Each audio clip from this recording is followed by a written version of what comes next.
क्योंकि मनुष्य जब देवताओं को भी सबको पीने का अधिकार नहीं तो मनुष्य कहाँ से पिए।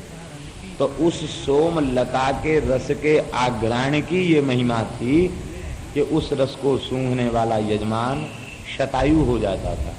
100 वर्ष तक शरीर में झुर्री नहीं पड़ती, बाल नहीं पकते, दांत नहीं गिरते, नेत्र की ज्योति कम नहीं होती, केवल सूंघने की ये महिमा। ऐसे उस दिव्य रस को आज के विमुख लोगों ने मदिरा बना डाला। लोग कहते सोम रस माने मदिरा होता है। सोम रस माने मदिरा नहीं होता। सोम रस एक दिव्य यज्ञीय रस है और उस यज्ञीय रस को देवता पान करते हैं। अश्विनी कुमारों ने एक कुंड बनाया और कुंड बना करके उसमें च्यवन महर्षि को साथ लेकर प्रवेश किया। गोता लगा के जैसे ही बाहर निकले तो औषधियों का, उनके आयुर्विज्ञान का ऐसा दिव्य प्रभाव था, चमत्कार था कि जितने सुंदर अश्विनी कुमार उतने ही सुंदर च्यवन जी हो। देवताओं में अश्विनी कुमार सर्वाधिक सुंदर हैं, बहुत सुंदर हैं। इनके ही जैसा स्वरूप च्यवन जी का हो गया। 16 वर्ष की सी आयु हो गई, आजानुलंबित भुजाएं, कमल के समान नेत्र, बहुत सुंदर छवि हो गई। और अब तो अश्विनी कुमारों ने माला दे दी और माला देकर कहा कि अब अपने पतियों को पहचान लो, इन 3 में से अपने पति को पहचान लो और पति को पहचान कर माला अर्पित कर दो। सुकन्या विचार करने लगी, हमारे वृद्ध पति च्यवन तो पता नहीं कहाँ चले गए, यहाँ तो एक जैसे ही रंग रूप और अवस्था के 3 देवता खड़े हैं, मैं कैसे समझूं कि ये मेरे पति हैं। उस समय सुकन्या ने अपने धर्म का स्मरण किया और उसने कहा कि यदि मैंने मन वाणी क्रिया से पूर्ण पातिव्रत का पालन किया हो, सतीत्व का पालन किया हो, तो मेरी दृष्टि दिव्य हो जाए। स्वप्न में भी च्यवन महर्षि के अतिरिक्त मेरा मन किसी पुरुष मात्र में न गया हो तो मेरी दृष्टि दिव्य हो जाए। यदि संपूर्ण अनुराग मेरा अपने पति के चरणों में हो तो मेरी दृष्टि दिव्य हो जाए। जैसे ही उसने कहा दृष्टि दिव्य हो जाए, उसकी दृष्टि दिव्य हो गई और देवताओं में और अपने पति में वो भेद समझ गई। उसे नहीं पता था कि देवताओं के लक्षण क्या हैं और मनुष्य के लक्षण क्या हैं। अपने आप उसे ज्ञान हो गया। देवताओं के पलक नहीं गिरते हैं, देवताओं की छाया नहीं पड़ती और देवताओं के कंठ में पड़े हुए पुष्प के हार कुम्हलाते नहीं और देवताओं के चरणों का स्पर्श पृथ्वी पर नहीं होता है। इन सब लक्षणों से ही उसने पहचान लिया। अश्विनी कुमारों में तो ये लक्षण थे, लेकिन च्यवन जी में लक्षण, उनके पलक भी गिर रहे थे, उनकी छाया भी थी और वे पृथ्वी पर थे। अब तो उसने च्यवन जी के कंठ में माला पहना दी। इसके सतीत्व को देख करके रीझ गए। सती नारी जैसा प्रेम ही भगवान में होना चाहिए। देखो, सोचना ये चाहिए था कि आखिर च्यवन जी तो ऋषि हैं, अश्विनी कुमार तो देवता हैं, तो देवताओं के गले में माला डाल दूंगी तो हमारी महिमा ज्यादा बढ़ जाएगी, लेकिन नहीं। इसी को अनन्यता कहते हैं, इसी को अनन्य निष्ठा कहते हैं।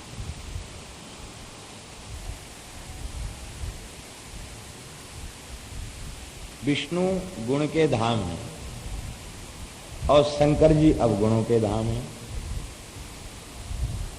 लेकिन महात्माओं व्यर्थ का परिश्रम क्यों करते हो? जिसका मन जिसमें लगा है उसको उसी से ही काम है। जन्म कोटि लग रगड़ हमारी, बरऊं शंभुनत रहूं कुमारी। ये दृढ़ निश्चय, ऐसा दृढ़ निश्चय भगवान की प्राप्ति में है। भगवान को ही प्राप्त करना, अन्य को। और गुरु में निष्ठा भी ऐसी होनी चाहिए। गुरु में निष्ठा क्या है? बोले तजौन नारद कर उपदेशु, आप कहीं सतबार महेशु। जिनकी प्राप्ति के लिए तप कर रहे हैं ना, वे भी कहें, ठाकुर जी भी आकर कहें अरे हमारा पीछा छोड़ दो, इसको प्राप्त कर लो, उसको प्राप्त कर लो। नहीं, गुरुजी ने आपकी प्राप्ति का मार्ग बताया है तो उसके आगे, गुरुजी की बात के आगे आपकी बात भी नहीं मानी जाएगी। ये गुरु निष्ठा। तो आचार्य निष्ठा और भगवान के प्रति अनन्य भाव से समर्पण, ये दो बातें जब साधक के भीतर होती हैं तभी वह भगवत प्राप्ति का अधिकारी बनता है। श्री वृंदावन पान का अधिकार प्रदान कर दिया।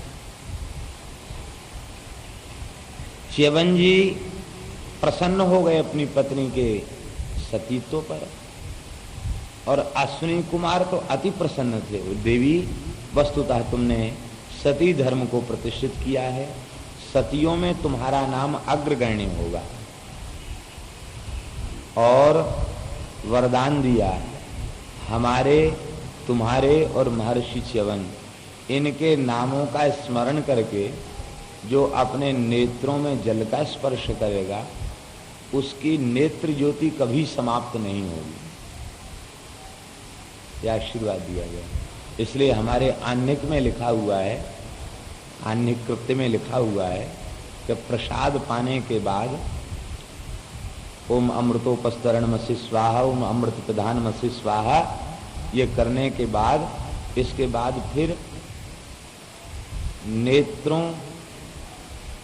का स्पर्श करना चाहिए जल से, गीली उंगलियों से आंखों का स्पर्श करना चाहिए। ओम सुकन्याई नमः, अश्विभ्याम नमः और च्यवनाय नमः, यह कह करके नेत्रों का स्पर्श करना चाहिए। तो नेत्रों का स्पर्श करने से नेत्र की ज्योति नष्ट नहीं होगी। जानते तो हम भी हैं लेकिन स्पर्श हम नहीं करते। इसका कारण है कि प्रमादी मनुष्य वह धर्म में प्रमाद करता है, इसलिए उसकी आयु और इंद्रियों में बल समाप्त होता है। अन्यथा धर्म में प्रमाद न करे तो आज भी हमारे ग्रंथों में ऐसी सामर्थ्य है, मंत्रों में ऐसी सामर्थ्य है, मंत्रात्मक जीवन जिए। महायज्ञैश्च यज्ञैश्च ब्राह्मीयं क्रियते तनु, ब्राह्मी तनु को प्राप्त कर ले सदाचार, संस्कार और त्रिकाल संध्या आदि के द्वारा, तो महाराज वो दीर्घायु होगा, अल्पायु नहीं हो सकता। बताओ, रोज तो प्रार्थना करते हैं ओम तच्चक्षुर्देवहतम पुरस्तात् शुक्रमुच्चरत पश्येम शरदशतं जीवेम शरदशतगुम शृणुयाम शरदशतं प्रव्राम शरदशतं शतमदीनाः श्याम शरदशतं भूयस्य शरदशतात। रोज सूर्योपस्थान के समय मंत्र बोलते हैं। 100 वर्ष तक जिए, 100 वर्ष तक देखें, 100 वर्ष तक सुने, 100 वर्ष तक इंद्रियों में शक्ति रहे, फिर भी शक्तिहीन हो जाए, ये संभव है क्या? संभव नहीं है। ये इसीलिए ऐसा होता है कि हमारे भीतर जितेंद्रियता नहीं है और हम शास्त्रीय जीवन जीना नहीं चाहते, इसलिए ऐसा होता। अभी अभी हम लोगों के मध्य में ब्रह्मर्षि कल्प, वशिष्ठ कल्प, पूज्यपाद पंडित श्री राजवंशी द्विवेदी जी महाराज, श्री गुरु जी महाराज हम लोगों के मध्य में थे। 102 वर्ष की आयु में भगवत धाम गए, लेकिन इस वर्ष में, इस आयु में भी त्रिकाल संध्या, 1100 गायत्री का जप और अपने ठाकुर जी की सेवा पूजा, संपूर्ण ब्राह्मणोचित सदाचार और कम से कम 12-13 घंटे नित्य पढ़ा। पहले जब हम पढ़ने जाते थे तब तो वो विश्राम ही नहीं करते थे, प्रसाद खा के तुरंत बैठ जाते थे। बाद में कहा कि विश्राम कर लिया करें, तो वो उनके निश्चित होता था, इतनी श्वास ये करबट, इतनी श्वास ये करबट, फिर सीधे लेट जाते, चुप हो जाते, फिर बस बैठते, बोलो, पढ़ाना चालू। और भारतीय वाङ्मय का कोई ग्रंथ उन्हें देखने की आवश्यकता नहीं थी, बिना देखे सब कुछ पढ़ाते, बोलो। ये उनके सदाचार की महिमा थी, ज्ञान उनके भीतर प्रतिष्ठित था।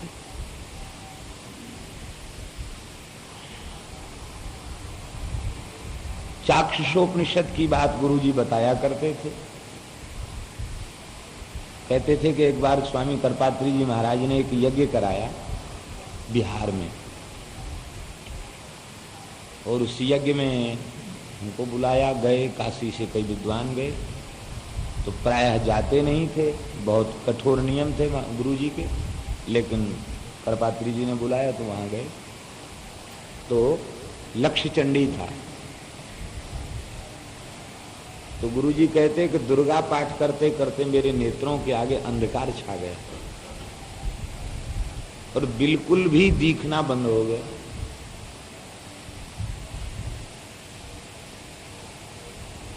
मन में विचार किया कि यदि हम कहते हैं कि हमको दिखना बंद हो गया तो स्वामी जी चिंतित हो जाएंगे, रंग में भंग पड़ जाएगा। तो बोले भीतर से मन में आए किसी को दुखी क्या करना है, थोड़ा धुंधला धुंधला तो कुछ थोड़ा सा अनुभव में आ ही रहा है, अंधेरा अंधेरा सा तो कुछ दिख ही रहा है, ऐसे ही काम चला लेंगे अपना। और दुर्गा सप्तशती कंठस्थ है तो पुस्तक की जरूरत है नहीं, बिना पुस्तक के पाठ कर लेंगे। तो कहते संपूर्ण पाठ और संपूर्ण अपने दैनिक क्रिया को हमने किया और किसी को यह अंदाजा नहीं लगने दिया कि नेत्र युति चली गई। उसी क्षण स्मरण हुआ अपने बाल्यकाल की एक घटना का कि पंडित श्री महाशय जी जो वाराणसी की विभूति थे, पंडित महाशय जी, उन्होंने चाक्षुषी विद्या का उपदेश दिया था और उसका चमत्कार वे बचपन में देख चुके थे। तो बोले कि चाक्षुषी विद्या, चाक्षुषोपनिषद, उस उपनिषद का पाठ क्यों न करें, डॉक्टर को क्यों दिखाएं, डॉक्टरी की दवाई देते नहीं, डॉक्टर को दिखाने की जरूरत क्या है, चाक्षुषी विद्या का पाठ करें। तो कहते रात्रि को चाक्षुषी विद्या का पाठ करने बैठ गए और संपूर्ण रात्रि चाक्षुषी का पाठ किया। प्रातःकाल सूर्योदय के साथ ही नेत्र ज्योति आ गई और आज तक आंख में चश्मा नहीं लगा। इस आयु में भी वे अंधेरी सी कोठरी में बैठकर पंचांग देख लेते। कहते थे मंत्रों का प्रत्यक्ष तो वे अपने बचपन की एक घटना बताते थे। काशी में थे तो उसी समय पंडित श्री महाशय जी जो उनके गुरुदेव थे, उनकी बेटी, महामारी का उस समय बहुत प्रकोप हुआ करता था, महामारी में आंख फूट गई, आंख लाल हो गई, फूट गई और अंग्रेज डॉक्टर था जर्मनी का, उसको दिखाने गए, अंग्रेजों का टाइम था।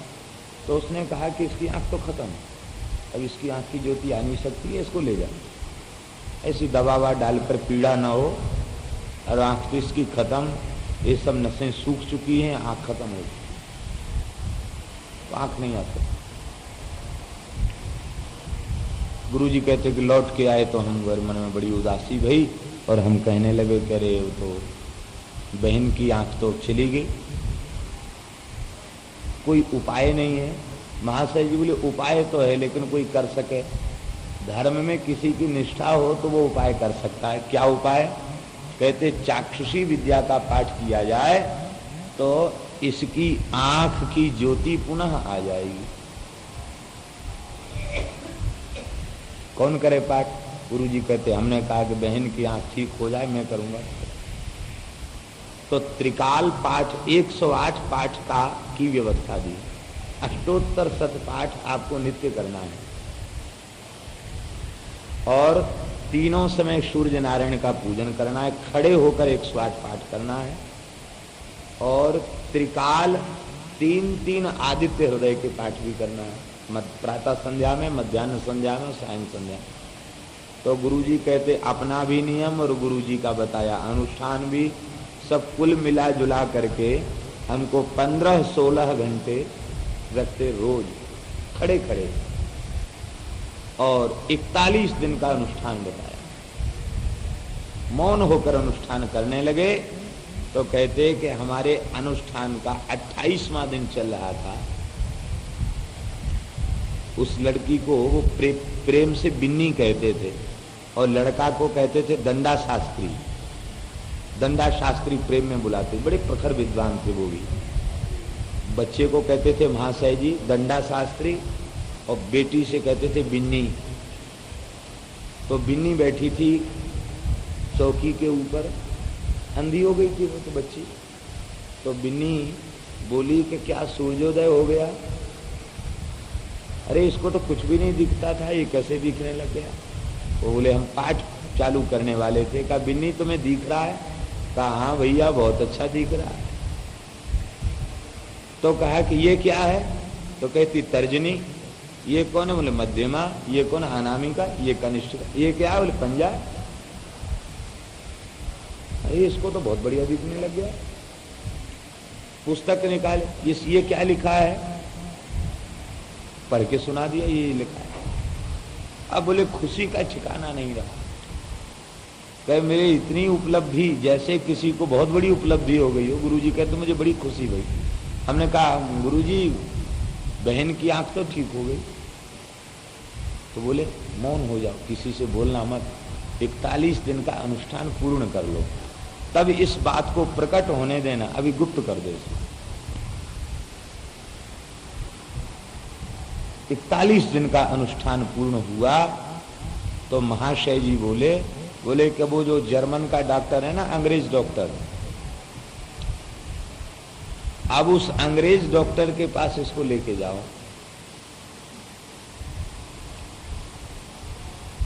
सो लेके गुरुजी कहते हम बहन को पहुंचे, वो नाराज हो गया।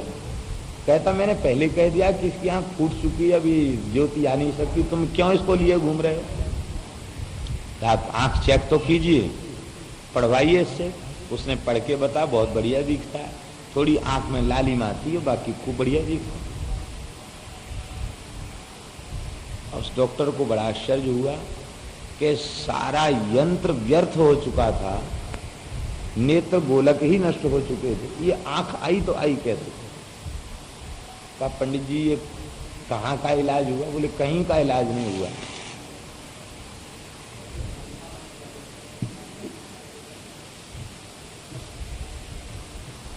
इलाज हुआ? बोले इलाज हमारा भारतीय इलाज हुआ। कहते उस इलाज का नाम क्या है? तो गुरुजी कहते हमने कहा वैदिक चिकित्सा। वैदिक मंत्रों के द्वारा चिकित्सा की गई और नेत्र लाभ हो गया। किसने बताई ये चिकित्सा? हमारे गुरुजी ने बताई। तो मैं दर्शन कर सकता हूं? बोले तो वे तुम लेक्ष का दर्शन स्पर्श संभाषण नहीं करते। का दूर से दर्शन हो जाएगा? हाँ हो जाएगा।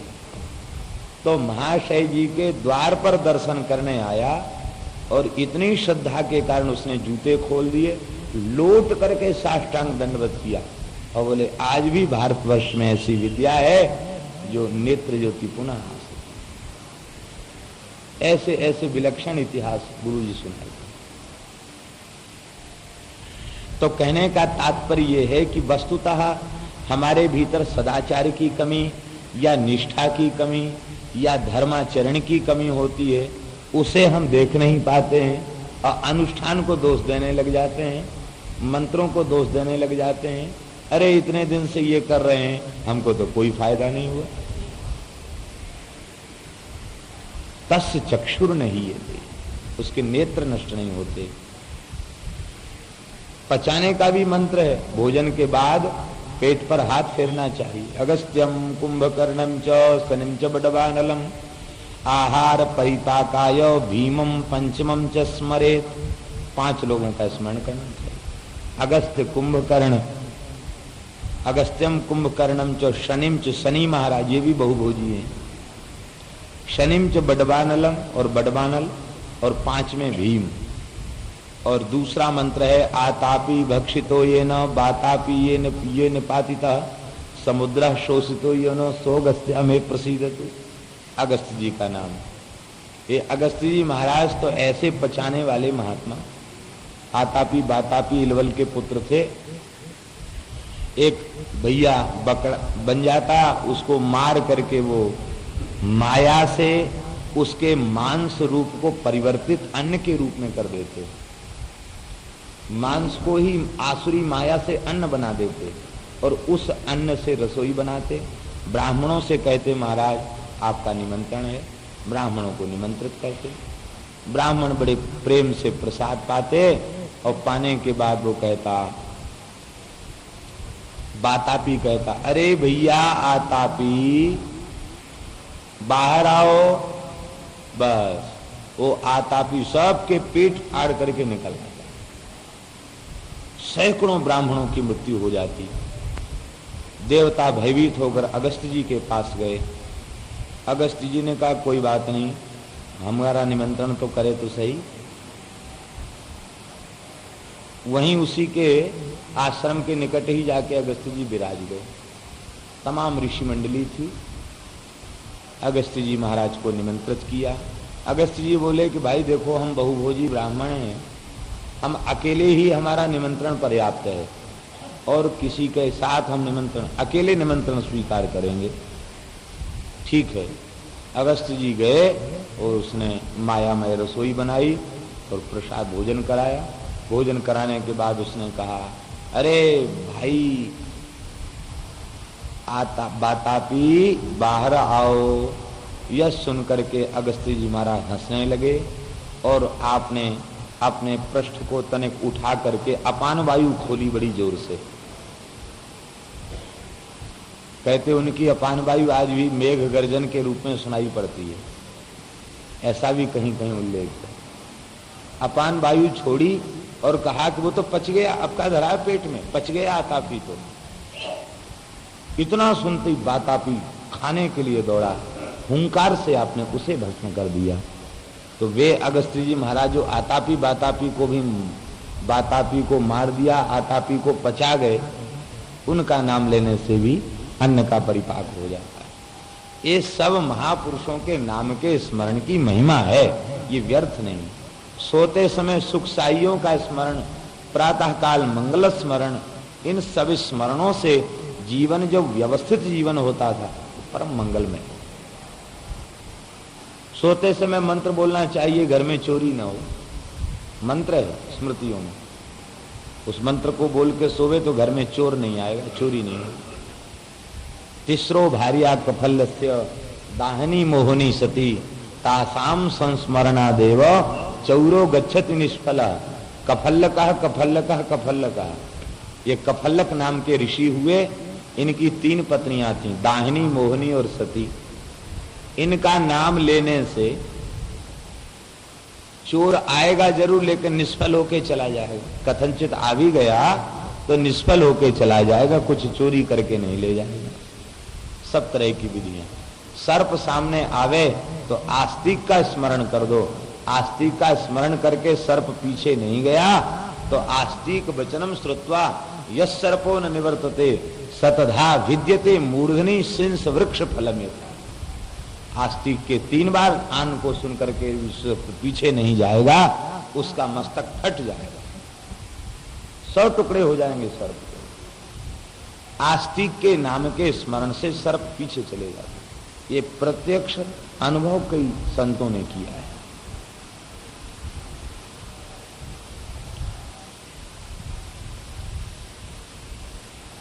श्री वृंदावन बिहारी लाल की। च्यवन ऋषि का यज्ञ किया और उस यज्ञ में आपने जैसे ही सोमपान के लिए अश्विनी कुमारों को आवाहन किया, अब तो इंद्र ने वज्र उठाया। हुंकार करते च्यवन ऋषि ने वज्र के साथ इंद्र को स्तंभित कर दिया। इंद्र हाहाकार कर उठा। आपने एक असुर उत्पन्न किया, महाभारत के अनुसार एक असुर उत्पन्न किया। उस असुर का नाम हुआ मदासुर। पुराणों का वर्णन भी व्यास जी का बड़ा विचित्र है। लिखा है एक एक दाढ़ 100 योजन की थी।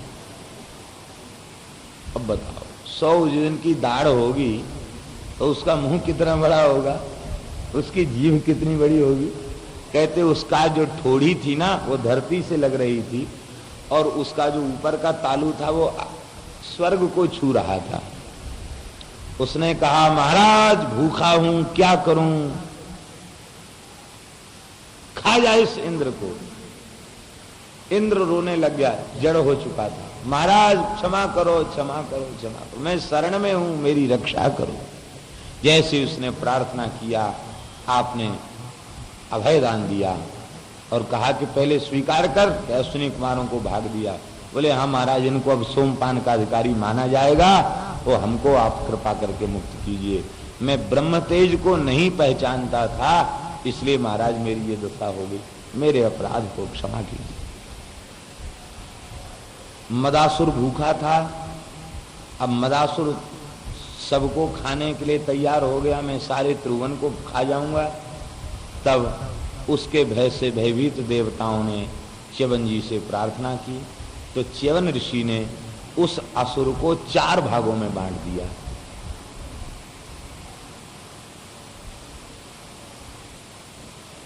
एक भाग हाथी को दिया गया, जो मद चूता है वो असुर का भाग। उस समय हाथी को छेड़ना नहीं चाहिए, हाथी असुर होता है, काल होता है, उसका तमोगुण बढ़ा हुआ होता है। एक भाग युवकों को दिया, युवावस्था में भी व्यक्ति असुर हो जाता है, मदासुर। युवावस्था को एक भाग दिया, जो चाहे युवक हो अथवा युवती, उस समय वो असुर भाव को प्राप्त हो जाते हैं। और माता पिता ने उनके किसी अनुचित क्रिया को देख के, व्यवहार को देख के डांट फटकार की, या तो फांसी पर झूल जाएंगे, या कोई जहर खा लेंगे, या घर छोड़ के भाग जाएंगे। ये दशाएं हो रही है। इस असुर से बचने का उपाय क्या है? इससे बचने का उपाय है भगवान का भजन।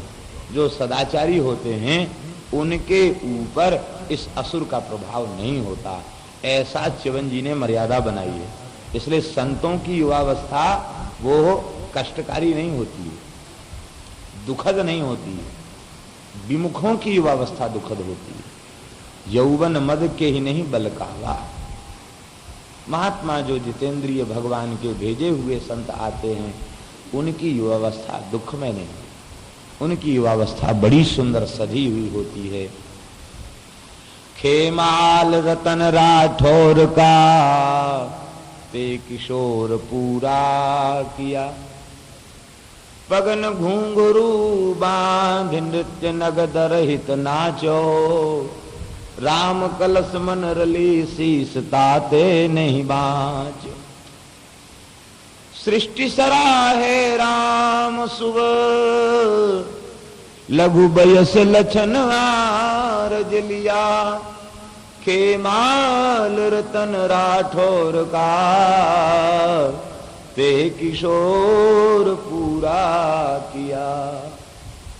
ये भी तो युवावस्था है, किशोर संघ की युवावस्था। श्री खेमाल रतन जी महान भगवत भक्त, जीवन भर संत सेवा किया, ठाकुर सेवा की। शरीर छोड़ने लगे तो उनके नेत्रों से अविरल अश्रुधारा प्रवाहित हो रही थी। आपके पुत्र राम सिंह, रामरैन जी, आपने हाथ जोड़ करके कहा, पिताजी जीवन भर भजन सत्संग किया और अब मृत्यु के समय आप पीड़ित क्यों हो रहे हैं? कहा पीड़ा नहीं है, साक्षात युगल सरकार हमें लेने आए, साक्षात युगल सरकार लेने। बड़ी प्रसन्नता है, मुझे मृत्यु से भय नहीं, मृत्यु की पीड़ा नहीं।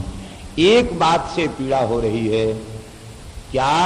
कहते हमारी 2 इच्छाएं अधूरी रह गई।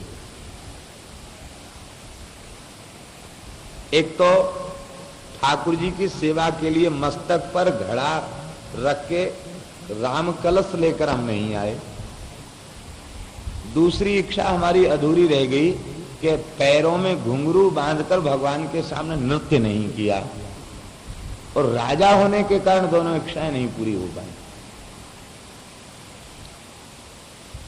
नाच नहीं सके।